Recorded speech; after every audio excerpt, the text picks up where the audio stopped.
Pinupuna ni Batangas 1st District Representative Leandro Liviste ang 18 bilyong pisong maintenance and other operating expenses ng Kamara sa 2026 national budget. Masikreto raw yan dahil walang breakdown. Sagot ng ilang kapwa niya kongresista, walang irregularidad sa pondo at may malinaw itong paper trail. Balitang hatid ni Mav Gonzalez. Pinost ni Batangas 1st District Representative Leandro Liviste sa social media ang mahigit 2 milyong pisong halaga ng mga tseke. Inisyuan niya ang mga ito sa opisina niya hanggang Oktubre 2025 para aniya sa sahod at MOOE o Maintenance and Other Operating Expenses ng Kongreso. Sabi ni Liviste, bahagi ito ng anyay masikretong 18 billion pesos na MOOE. 18.58 billion pesos yung MOOE fund ng Kongreso sa 2026. Mas malaki pa nga sa 2025. At walang breakdown saan ito napupunta. Humingi nga po ako at kinausap ako na wag nang magtanong tungkol dito. Wala pong debate. Bakit natin itinaas pa ang MOOE fund? I-divide po natin ito sa 318 congressman. Baka mga 58 million pesos per congressman ang lumalabas. Kada taon? Kada taon po.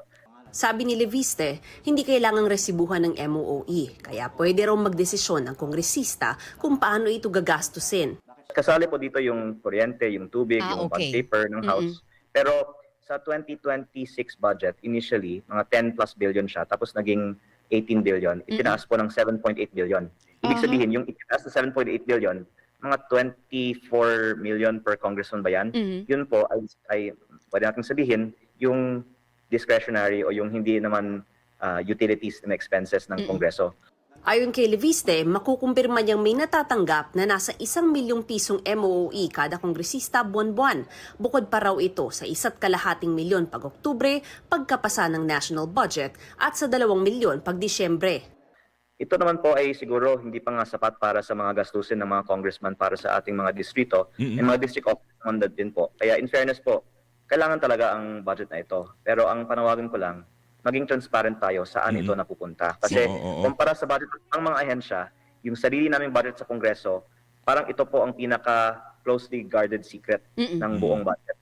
May mga tumawag na raw sa nanay niyang si Senador Loren Legarda para pigilan si Liviste na magtanong ukol sa pondong ito. Paglilinaw naman ni Liviste, hindi lang Kongreso ang may MOOE, kundi pati ibang ahensya ng gobyerno.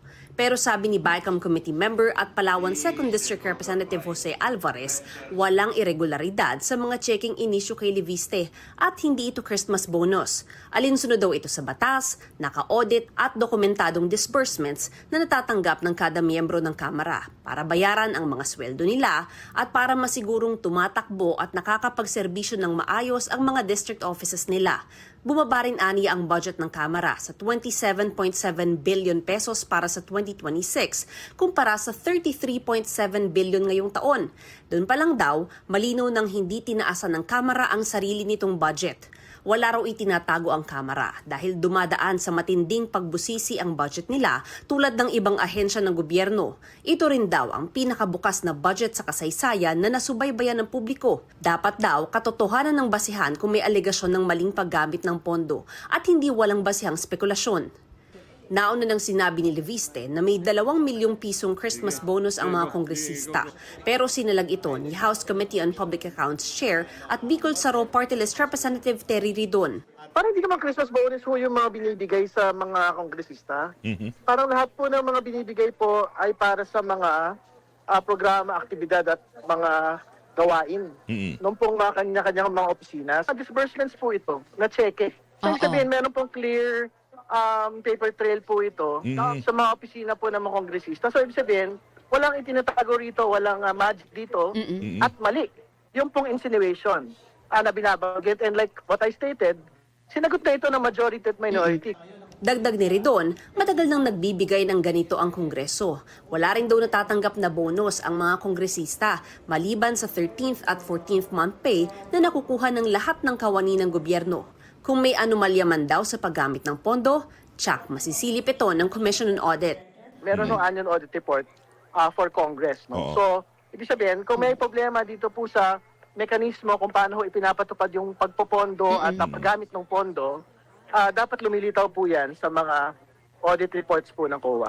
Ang malinaw, hindi ho yun pinipera ng mga kongresista. Ibig sabihin, hindi yun gagamitin para sa mga bahay, para sa mga kapritsyo, at para sa mga bakasyon. Mav Gonzalez, nagbabalita para sa GMA Integrated News.